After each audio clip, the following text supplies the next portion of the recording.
Okay, so we are done with the chapter PED, and we had done one question as a practice question that was of train company, if you guys remember. Today we would be doing one more question, right, of PED, and that question would be analyze analyze using price elasticity of demand. It would be appreciated if you guys do this question with me. आप मेरे साथ साथ कर लें because I guess this class would take 1 hour 15 minutes, but we would write the whole question today. हम लोग पूरा question write down कर रहे होंगे तो it's appreciated if you do the work with me. So no issue here. Analyze using price elasticity of demand.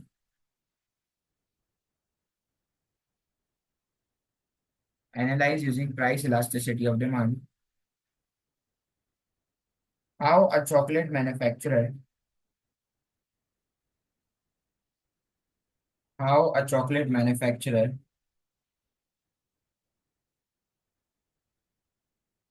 will use the information will use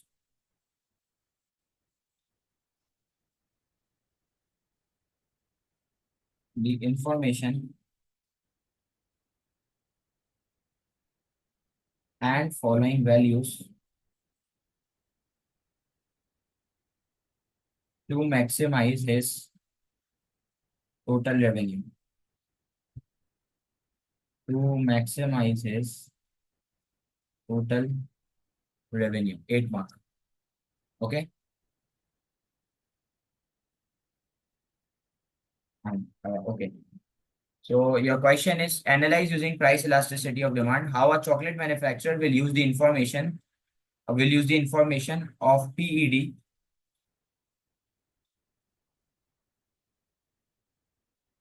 will use the information of PED and following values to maximize its total revenue. Number one is white chocolate. White chocolate has a PED of minus 0.8. Number two is dark chocolate. Dark chocolate has a PED of minus 2. Okay, number three is vanilla. Chocolates के different flavor है. Okay, और vanilla has a PED of minus 1. Okay, so your question is analyze using price elasticity of demand how a chocolate manufacturer will use the information of PED and the following values to maximize its total revenue. 8 mark. So if you guys remember, I have told you guys before as well, what is the distribution of an 8 marker question? What is the distribution of an 8 marker question? You guys remember? Knowledge has 3 marks. There are 3 marks for analysis and there are 2 marks for evaluation, right? 8 marker question 8 marker question के अंदर 3 mark knowledge, 3 mark analysis, 2 mark evaluation, right? अगर मैं आपसे पूछता हूँ कि मुझे अगर नॉलेज का मार्क चाहिए तो मैं डेफिनेशन किन किन चीजों की दे सकता हूँ, तो जैसे ही मैंने क्वेश्चन पढ़ा एनालाइज यूजिंग पीईडी, मुझे फौरन से एक बात याद आई कि मैं सबसे पहले डेफिनेशन दे सकता हूँ डिफाइन पीईडी, और अगर फॉर्मूला है तो फॉर्मूला भी लिख दूंगा। तो सबसे पहले मैं इसको डिफाइन करूंगा पीईडी प्लस फॉर्मूला। फिर मैंने पढ़ा explain how a chocolate manufacturer will use the information of PED and following values to maximise total revenue. तो मेरे दिमाग में आया कि मैं एक और डेफिनेशन दे सकता हूँ, किसकी? टोटल रेवेन्यू की, राइट? ठीक है, मैं एक और डेफिनेशन दे सकता हूँ किसकी? टोटल रेवेन्यू की, नॉलेज का मार्क गेन करने के लिए। और फिर इधर वैल्यू लिखी मैं, white chocolate minus 0.8, dark chocolate minus 2, vanilla -1। Sir और कोई डेफिनेशन आ सकती है? हाँ आ सकती है। If you guys remember that rule, मैंने आपको एक रूल बताया था कि पीईडी का आंसर हमेशा नेगेटिव में आएगा। मैंने आपको एक रूल बताया था कि पीईडी का आंसर हमेशा नेगेटिव में आएगा और हमें नेगेटिव साइन को इग्नोर करना होता है। Do you guys remember this rule? PED का आंसर हमेशा नेगेटिव में आएगा और हमें हमेशा नेगेटिव साइन को इग्नोर करना है। तो अगर मैं आंसर है -0.8, अगर मैं 0 माइनस को इग्नोर करूं तो आंसर बच जाएगा 0.8। और 0.8 क्या होगा? व्हाइट चॉकलेट की डिमांड कौन सी होगी, मुझे चैट बॉक्स में जवाब देना। अगर डार्क चॉकलेट का आंसर -2 है और अगर मैं माइनस को इग्नोर कर दूं तो डार्क चॉकलेट की डिमांड कौन सी है? वेनिला का पीईडी है -1, अगर मैं माइनस को इग्नोर कर दूं तो वेनिला इज 1। तो कौन कौन सी डिमांड है मुझे बताओ जरा। व्हाइट चॉकलेट -0.8 है, तो माइनस को इग्नोर करूंगा तो आंसर 0.8 है। 0.8 क्या है, less than 1 greater than 1, less than 1 ना। तो डिमांड कौन सी है, इनइलास्टिक। तो मैं और क्या डिफाइन करूंगा, मैं डिफाइन करूंगा इनइलास्टिक प्लस इलास्टिक और प्लस यूनिटरी इलास्टिक डिमांड। मैं तीन इलास्टिसिटी भी डिफाइन करूंगा, कौन कौन सी, इनइलास्टिक डिमांड, इलास्टिक डिमांड और यूनिटरी इलास्टिक डिमांड। सर ज्यादा नहीं समझाना है, दो दो लाइन का। जैसे कि इन इलास्टिक में सब्स्टिट्यूट कम है, इन इलास्टिक में प्रोडक्ट नेसेसिटी है, इन इलास्टिक में स्विच होने के चांसेस कम है, इलास्टिक में सब्स्टिट्यूट ज्यादा है, इलास्टिक में प्रोडक्ट लग्जरी है, स्विच होने के चांस ज्यादा है। यूनिटरी इलास्टिक में इक्वल रिस्पॉन्सिवनेस है, जितने से प्राइस बढ़ाऊंगा उतने से क्वांटिटी कम होगी, टोटल रेवेन्यू पे नो इफेक्ट, बस। तो ये अब जब जिस बच्चे ने PED formula, total revenue, what is elastic, what is in elastic, what is unitary elastic बता दिया, तो उसको नॉलेज के 3 मार्क मिल जाएंगे। अब ये क्वेश्चन ये कह रहा है कि एक चॉकलेट मैन्युफैक्चरर, मैंने आपको लास्ट क्लास में भी बताया था, इधर ट्रेन कंपनी लिखा हो, इधर चॉकलेट मैन्युफैक्चरर लिखा हो, इधर मोबाइल प्रोड्यूसर लिखा हुआ हो, इधर फोन मैन्युफैक्चरर लिखा हुआ हो, कुछ भी लिखा हुआ हो, सारे प्रोड्यूसर्स हैं। तो सवाल कह रहा है कि एक प्रोड्यूसर पीईडी की इंफॉर्मेशन को कैसे यूज कर सकता है। तो एक प्रोड्यूसर पीईडी की इंफॉर्मेशन को यूज करेगा और इलास्टिसिटी पता करेगा। तो इलास्टिसिटी वैसे तो दो होती है, कौन कौन सी, इलास्टिक और इनइलास्टिक। लेकिन यहाँ पे तो हम, उसने हमें वैल्यू दे दी है तो हम वैल्यू देख के पता कर लेंगे कौन सी इलास्टिसिटी है, राइट। यहाँ पर हम लोग वैल्यू देख के पता करेंगे। ओके, सो हम लोग यहाँ पर वैल्यू देख के पता कर लेंगे, राइट। तो अब हम इसको बताएंगे एनालिसिस के लिए, अब हम लोग इसको बताएंगे usefulness of PED to a chocolate manufacturer. अब मैं क्या बताऊंगा, अब मैं इसको बताऊंगा usefulness of PED to a chocolate manufacturer. मैं क्या बताऊंगा, usefulness of PED to a chocolate manufacturer. तो मुझे जरा एक बात बताओ, चॉकलेट मैन्युफैक्चरर का एम क्या है, टोटल रेवेन्यू को यानी कि प्रॉफिट को मैक्सिमाइज करना, राइट। क्वेश्चन ने भी बोला हुआ है और हमें पता भी है कि एक प्रोड्यूसर का एम होता है टोटल रेवेन्यू को मैक्सिमाइज करना, ऐसा ही है। तो सर चॉकलेट मैन्युफैक्चरर पीईडी की इंफॉर्मेशन को कैसे यूज कर सकता है। चॉकलेट मैन्युफैक्चरर पीईडी की इंफॉर्मेशन के थ्रू क्या आइडेंटिफाई करेगा, इलास्टिसिटी आइडेंटिफाई करेगा। और इलास्टिसिटी आइडेंटिफाई करने के बाद वो उसके हिसाब से प्राइसिंग स्ट्रेटेजी सेट करेगा। क्या करेगा सर, इलास्टिसिटी आइडेंटिफाई करने के बाद वो उसके हिसाब से प्राइसिंग स्ट्रेटेजी सेट करेगा, ताकि वो अपने टोटल रेवेन्यू को मैक्सिमाइज कर सके। क्या कर सके, मैक्सिमाइज। जैसे कि जैसे कि प्रोड्यूसर ने पता कर लिया, जैसे कि प्रोड्यूसर ने पता कर लिया कि व्हाइट चॉकलेट है ना, व्हाइट चॉकलेट का आंसर क्या है, व्हाइट चॉकलेट है -0.8। तो अगर मैं माइनस को इग्नोर करता हूँ तो मुझे पता चला कि यार व्हाइट चॉकलेट का जो है ना वो पीईडी है <1, 0.8 <1 है ना। तो मुझे ये बात पता चली कि व्हाइट चॉकलेट में पीईडी <1 है, डिमांड कौन सी है, इनइलास्टिक। और मुझे फिर दिमाग में याद आया कि इनइलास्टिक में सब्स्टिट्यूट कम होते हैं। तो अगर चॉकलेट मैन्युफैक्चरर को, अब ये आप लोग चैट बॉक्स में मुझे आंसर करेंगे, अगर चॉकलेट मैन्युफैक्चरर को व्हाइट चॉकलेट के थ्रू रेवेन्यू को बढ़ाना है तो वो क्या करे, व्हाइट चॉकलेट की प्राइस को बढ़ाए या कम करे, ये आप लोग सोच के बताएं। अच्छा, डार्क डार्क चॉकलेट की वैल्यू है -2, तो अगर मैं माइनस को इग्नोर करता हूँ, अगर मैं माइनस को इग्नोर करता हूँ तो आंसर रह जाएगा >1। अगर मैं माइनस को इग्नोर करता हूँ तो आंसर >1 होगा। तो >1 का मतलब है कि डिमांड कौन सी है, >1 का मतलब है डिमांड इलास्टिक है, और इलास्टिक में सब्स्टिट्यूट ज्यादा होते हैं। तो डार्क चॉकलेट के केस में प्रोड्यूसर को क्या करना चाहिए, ये बताओ। अच्छा, वेनिला का आंसर क्या है, वेनिला का आंसर है -1। तो अगर मैं माइनस को इग्नोर करता हूं, अगर मैं माइनस को इग्नोर करता हूं तो आंसर रह जाएगा 1। और 1 कौन सी इलास्टिसिटी होती है, अगर if you guys remember, so 1 represents unitary elastic demand. तो यूनिटरी इलास्टिक डिमांड में तो रेवेन्यू नहीं बढ़ सकता, राइट। यूनिटरी इलास्टिक डिमांड में रेवेन्यू नहीं बढ़ सकता, ऐसा ही है। टोटल रेवेन्यू इज अनचेंज, तो यूनिटरी इलास्टिक डिमांड में वो कुछ भी नहीं कर सकता। ठीक है, यूनिटरी इलास्टिक डिमांड में टोटल रेवेन्यू अनचेंज होगा। सही है। व्हाइट चॉकलेट की डिमांड इनइलास्टिक है, व्हाइट चॉकलेट के सब्स्टिट्यूट कम है, तो व्हाइट चॉकलेट के केस में प्राइस को बढ़ा दें, हायर प्राइस चार्ज करेंगे।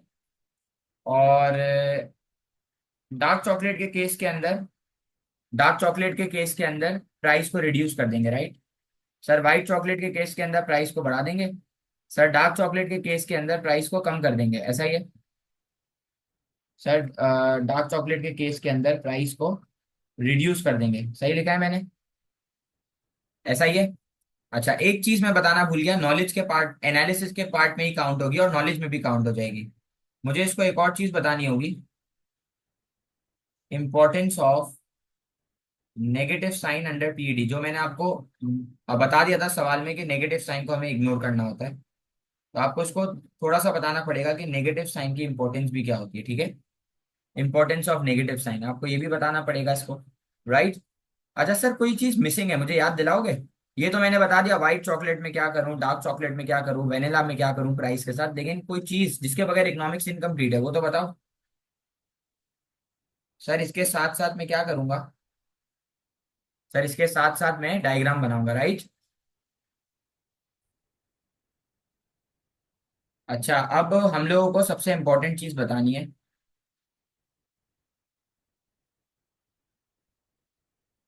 देखो, हमें डायग्राम बनानी होगी तीन, दो भी बनाए तो कोई मसला नहीं है, क्योंकि वेनिला के केस में तो डिमांड यूनिटरी इलास्टिक की, रेवेन्यू चेंज नहीं हो सकता। तो मुझे तीन डायग्राम बनानी है, हम तीन ही डायग्राम बनाएंगे, हम डायग्राम बनाएंगे और उनके साथ साथ हम टोटल रेवेन्यू का एरिया मार्क करेंगे। ठीक है, टोटल रेवेन्यू का एरिया हम लोग मार्क करेंगे, राइट। जिस बच्चे ने टोटल रेवेन्यू का एरिया मार्क नहीं करा ना, उसकी डायग्राम इनकम्प्लीट काउंट होगी। क्यों? क्योंकि सवाल ने कह दिया है कि प्रोड्यूसर इन वैल्यू को कैसे यूज कर सकता है अपने टोटल रेवेन्यू को मैक्सिमाइज करने के लिए। तो हमने थ्योरी के थ्रू तो बता दिया कि टोटल रेवेन्यू बढ़ेगा, लेकिन हमें वो एरिया को शो भी तो करना होगा ना, कि यार टोटल रेवेन्यू बढ़ रहा है तो ये एरिया है इतने से बढ़ रहा है, right. Is it right guys, clear? ऐसा ही है, ठीक लिखा है मैंने।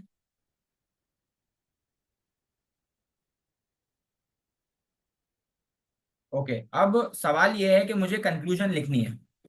अब मैं कंक्लूजन के 2 मार्क कैसे लिखूंगा? यहां तक तो मुझे एनालिसिस के मार्क्स मिल गए, अब मैं कंक्लूजन के मार्क कैसे लिखूंगा? कंक्लूजन के मार्क कैसे लूंगा? यहां तक मुझे 6 मार्क मिल गए एनालिसिस के, अब मुझे कंक्लूजन का मार्क पिक करना है, राइट। बताएं मैं कंक्लूजन में क्या क्या लिख सकता हूँ? मैं कंक्लूजन के अंदर लिख सकता हूँ, पहले तारीफ कर दूंगा, prices are in control of producer. कि भाई पीडी के थ्रू प्रोड्यूसर अपने रेवेन्यू को मैक्सिमाइज कर सकता है, क्योंकि प्राइस प्रोड्यूसर के कंट्रोल में, ऐसा ही है। प्राइसेस प्रोड्यूसर के कंट्रोल में, लेकिन एक मसला है, however elasticity varies from individual to individual. एक मसला है कि एक तो इलास्टिसिटी क्या करती है, elasticity varies from individual to individual. ये तो इसने अपनी वैल्यू लिख के दी है कि डार्क चॉकलेट की डिमांड ये है, व्हाइट की ये है, वेनिला की ये है, लेकिन ये जरूरी थोड़ी है, ये इंडिविजुअल टू इंडिविजुअल वेरी करेगी। किसी के लिए क्या होगी, किसी के लिए क्या होगी, सही है ना। ऐसा ही है, ऐसा ही है, ऐसा ही है, ठीक लिखा है। Okay, so if the marking scheme is clear, should we start writing the whole answer? शुरू करें, आप लोगों ने कॉपी कर लिया यहाँ तक? जी। Okay, let's start with the answer, बिस्मिल्लाहिर्रहमानिर्रहीम। First we will define what is PED. So price elasticity of demand, देखें आपका आज पूरा टॉपिक रिवाइज हो जाएगा, आपका मेजॉरिटी टॉपिक मेरे साथ अभी रिवाइज हो जाएगा। सर ये प्राइस इलास्टिसिटी ऑफ डिमांड क्या है? Price elasticity of demand measure करता है कि प्राइस के चेंज की वजह से क्वांटिटी डिमांड में कितना चेंज आएगा। तो मैं इधर लिखूं, price elasticity of demand measures responsiveness price elasticity of demand measures responsiveness of percentage change in price elasticity of demand measures responsiveness of percentage change in quantity demanded of percentage change in quantity demanded due to percentage change in price.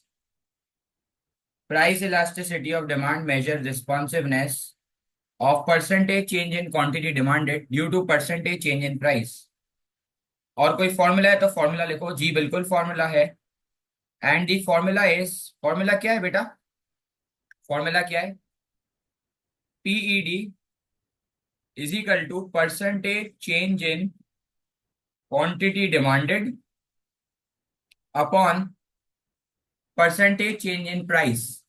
Formula क्या है, percentage change in quantity demanded upon percentage change in price, right.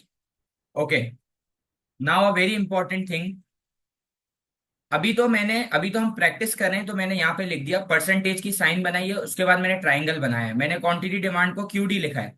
लेकिन CI में short form allow नहीं है, याद रखना मेरी बात, सीआई के अंदर शॉर्ट फॉर्म अलाउ नहीं है, तो आपको आंसर पूरा लिखना पड़ेगा। सीआई के अंदर शॉर्ट फॉर्म अलाउ बेटा नहीं है, तो आपको आंसर पूरा लिखना पड़ेगा, percentage change in quantity demand upon percentage change in price, पूरा लिखना पड़ेगा, ठीक है। Now what we will start, we will now define what is elastic, inelastic, unitary elastic, छोटा छोटा।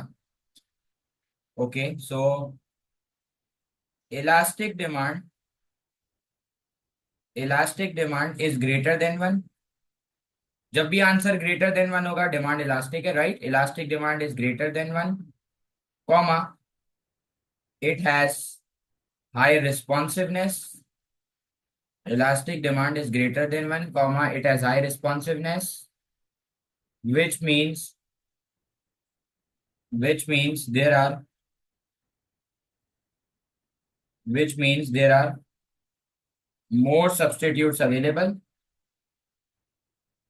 which means there are more substitutes available, which means there are more substitutes available. So consumers have more chances to switch. So consumers have more chances to switch if there are changes in prices and the product is luxury. And the product is luxury, जो आपका product है वो luxury होगा, ठीक है। ये elastic की हो गई।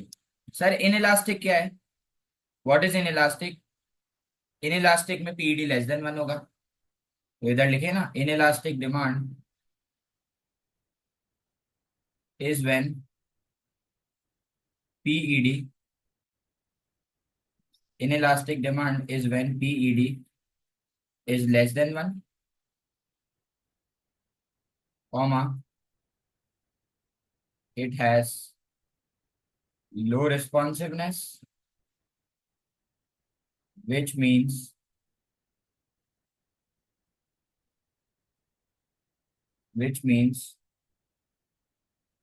there are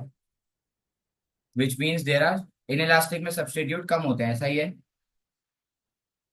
which means there are less substitutes available,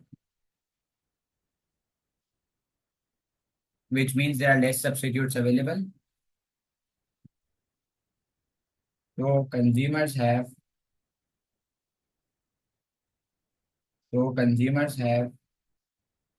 less chances to switch,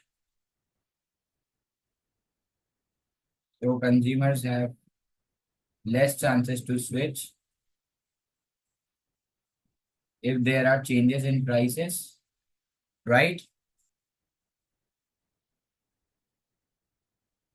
and the product is necessity. Okay, so we are done with what is elastic demand and what is inelastic demand. Elastic demand is greater than 1, it has high responsiveness, which means there are more substitutes available. Inelastic demand is less than 1. It has low responsiveness, which means there are less substitutes available. So consumer have less chances to switch if there are if there are if there are changes in prices and the product is necessity. Is it clear, guys?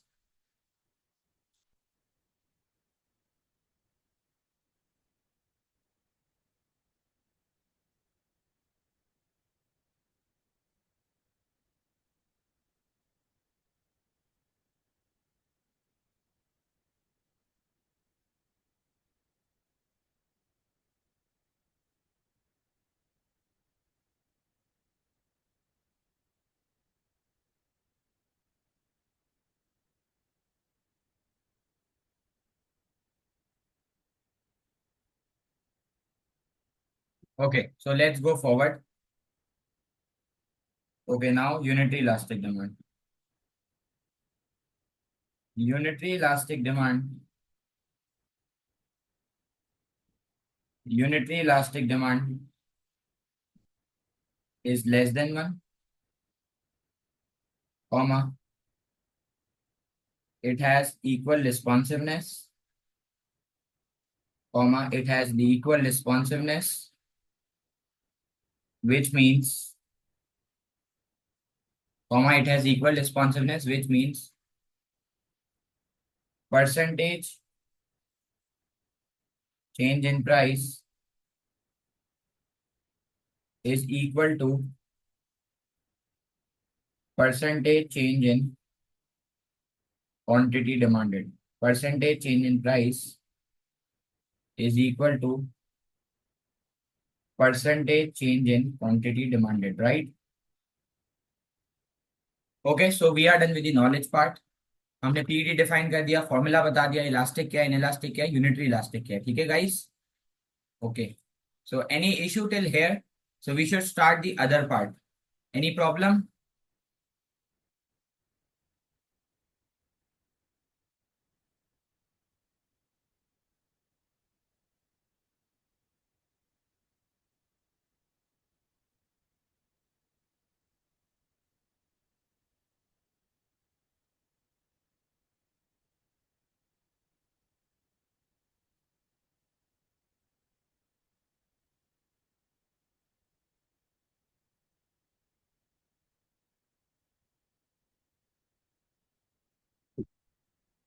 Okay, तो let's go forward. अब हमें सबसे पहले इसको ये समझाना होगा कि यार ये नेगेटिव साइन की इंपॉर्टेंस क्या है, राइट? अब इसको क्या बताएंगे?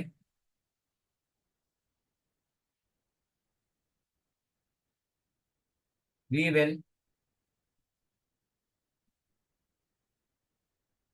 Always ignore. अब हम इसको बताएंगे we will always ignore unitary elastic demand is equals to 1. Is equals to 1. Sorry. Thank you. Unitary elastic demand is equals to 1, right? तो अब हम क्या लिखेंगे? We will always ignore the negative sign while calculating PED. We will always ignore the negative sign while calculating PED, as that negative sign shows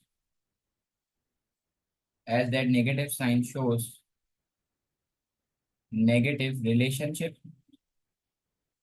as that negative sign shows negative relationship between price and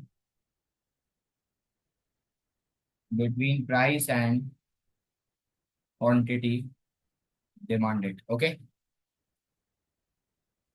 ये आपने बता दिया कि negative sign को आपको हमेशा ignore करना है, क्योंकि वो नेगेटिव साइन नेगेटिव रिलेशन को रिप्रेजेंट करती है, right?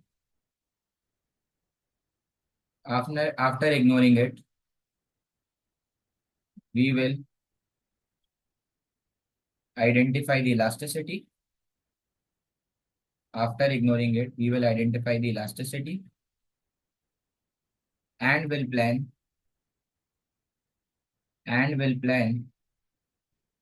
pricing strategy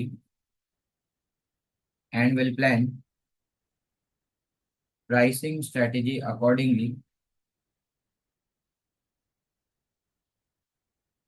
in order to maximize our total revenue, right? Okay, ये हमने इसको बता दिया। नेगेटिव साइन की क्या इंपॉर्टेंस है कि नेगेटिव साइन को हमेशा इग्नोर करना है, क्योंकि वो नेगेटिव साइन नेगेटिव रिलेशन को रिप्रेजेंट करती है प्राइस और क्वांटिटी डिमांडेड के दरमियान। अब हम इसको बताएंगे, the usefulness of PED to chocolate manufacturer, the usefulness of PED to chocolate manufacturer is that he will identify elasticity, ठीक है, and will set prices accordingly। ठीक है, अब आप शुरू करो। देखते हैं, आओ जरा आंसर क्वेश्चन में देखते हैं। व्हाइट चॉकलेट की वैल्यू क्या है? व्हाइट चॉकलेट है -0.8। तो व्हाइट चॉकलेट की डिमांड हुई इन इलास्टिक, ऐसा ही है, क्योंकि हमने तो उसको बता दिया कि भाई नेगेटिव को तो हमेशा इग्नोर करना है। तो अब मैं क्या लिखूंगा? अब देखना, अब असल चीज है सीखने वाली। अब असल चीज है सीखने वाली, हाँ, जब गौर से देखना please. In case of white chocolate, in case of white chocolate demand is in elastic, ठीक है। In case of white chocolate demand is in elastic. Sir कैसे? मैं ऊपर बता चुका हूँ ना डेफिनेशन में, इन इलास्टिक में आंसर लेस देन वन होगा। अगले पैराग्राफ में मैंने बताया कि आंसर हमेशा नेगेटिव है, उसको इग्नोर करना है, तो वो सही है। In case of white chocolate demand is in elastic as there are less substitutes available, as there are less substitutes available, so chocolate manufacturer,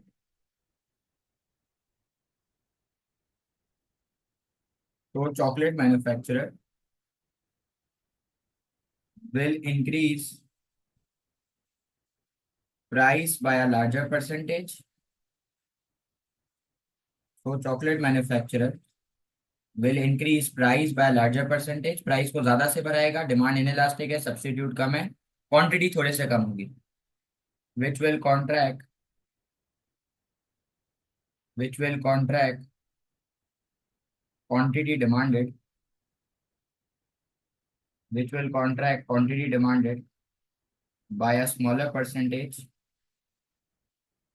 which will contract quantity demanded by a smaller percentage, thus increasing,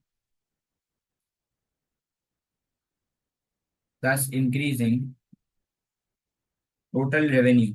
ठीक है, अब मुझे तो area याद है तो मैं direct लिख दूंगा, और जितना आप लोग पढ़ते रहोगे ना उतना आप लोग तेज होते रहोगे, तो आप लोगों को भी याद हो जाएंगे।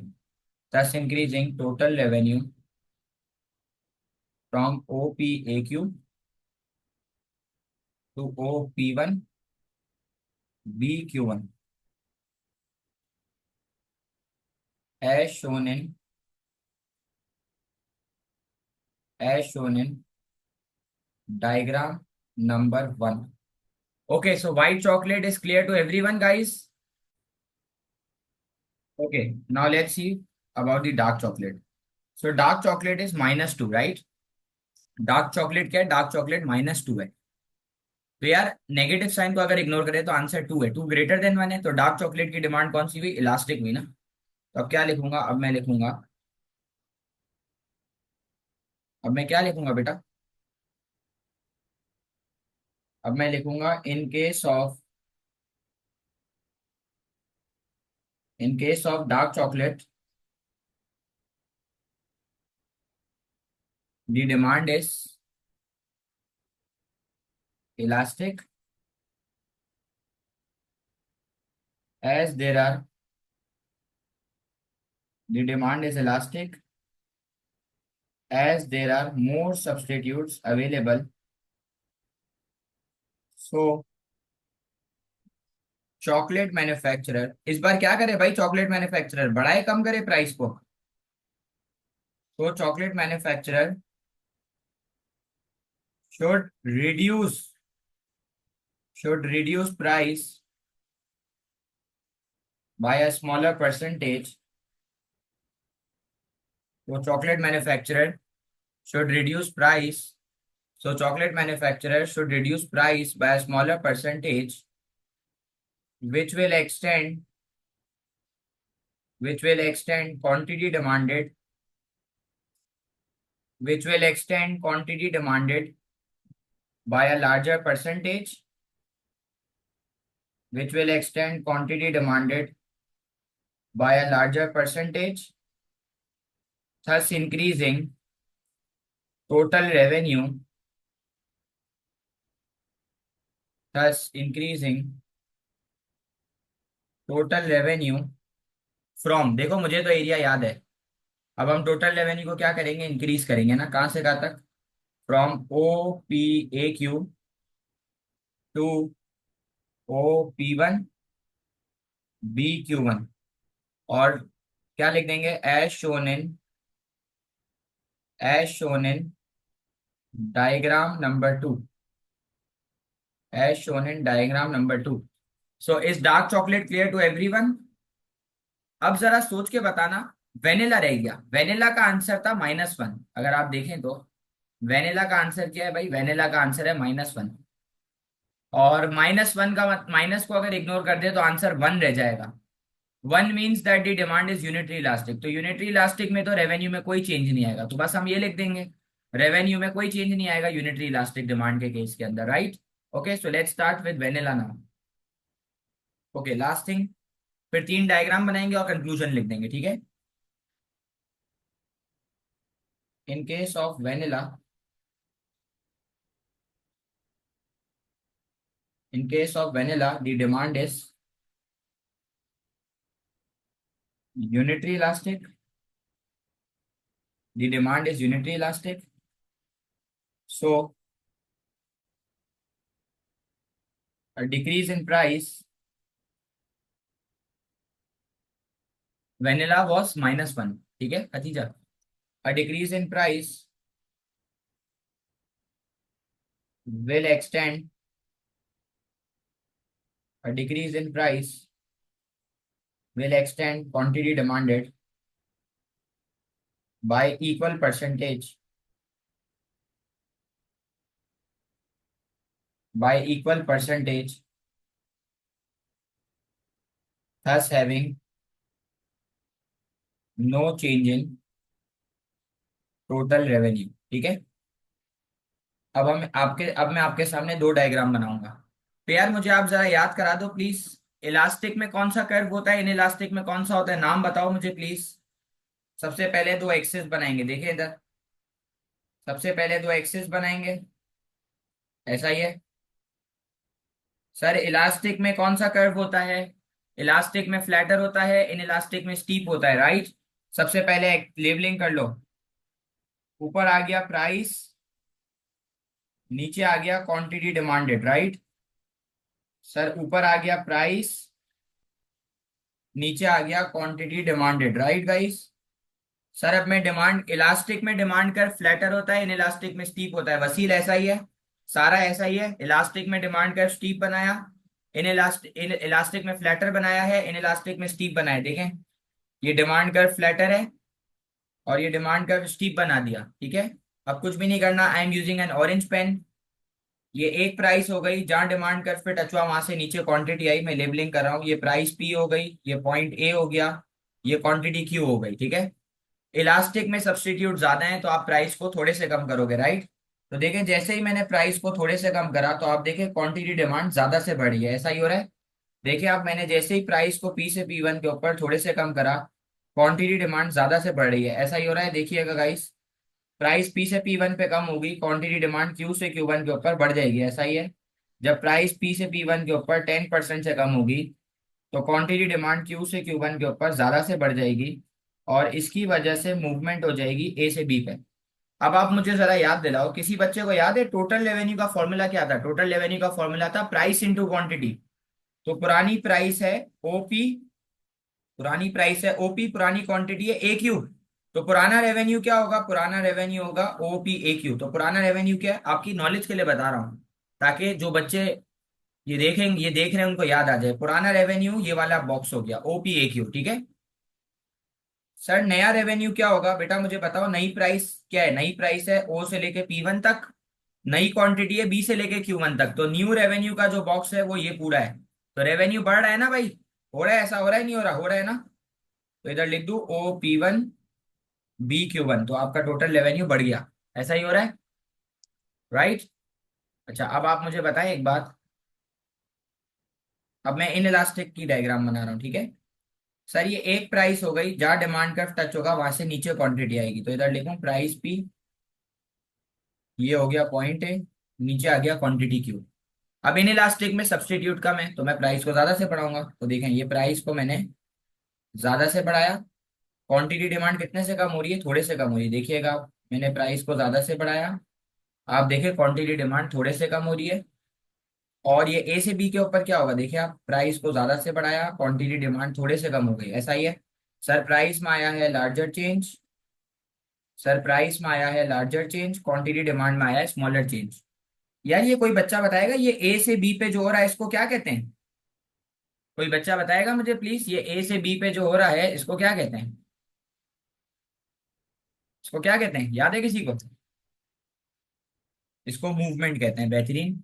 अच्छा मुझे बताओ, पुराना रेवेन्यू क्या होगा? पुराना रेवेन्यू होगा OPAQ। पुरानी प्राइस है O और P, पुरानी क्वांटिटी है A और Q। तो ये जो पुराना रेवेन्यू है ये वाला बॉक्स हो गया, ठीक है। अब नया रेवेन्यू क्या होगा? नया रेवेन्यू होगा OP1BQ1। ऐसा ही है बेटा, क्योंकि नई प्राइस है O से लेके P1 तक, नई क्वांटिटी है B से लेके Q1 तक। तो आपका नया रेवेन्यू ये पूरा बॉक्स हो गया। ऐसा ही है, तो आपका टोटल रेवेन्यू बढ़ रहा है। तो बस अब आप एक को लिख दो diagram 1, diagram 2। I guess this is your diagram 1, if I am not wrong, ये आपकी डायग्राम 1 है। और ये जो है यह है आपकी diagram number 2।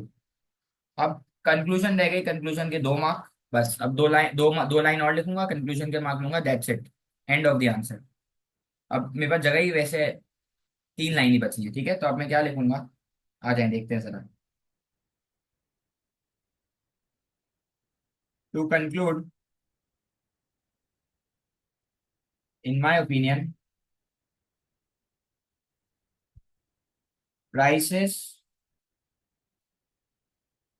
Are in control of producer, so he can so he can maximize his revenue accordingly. So he can maximize his revenue accordingly, but elasticity varies from individual to individual. For some, demand might be elastic, and for other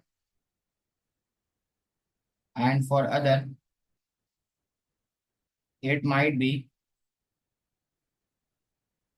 and for other it might be inelastic, right? Okay, so I hope this is clear to everyone. Or for other it might be inelastic. Okay, so I hope this 8 marker question is clear to everyone. I have done it in quite detail. It's just for you guys. I'm writing the whole answer. आप लोगों का अंदाजा हो चुका होगा कि answer iPad पे लिखना बहुत मुश्किल होता है, क्योंकि पेंसिल है उसको आप स्क्रीन पे लिख रहे हो तो ऑब्वियसली आपका हाथ दर्द हो जाता है। लेकिन इट्स माय ड्यूटी। तो आई थिंक इस 8 मार्कर क्वेश्चन के बाद आपको क्लियर होगा, this is our second 8 marker question, and I hope कि now you know how to write the answer, right? And how to, yes Zainab, A to B जो है ना वो मूवमेंट अलोंग डिमांड कर्व होता है। सो अब आपको आंसर को और डायग्राम को, क्वेश्चन को कनेक्ट करना आ गया होगा, राइट?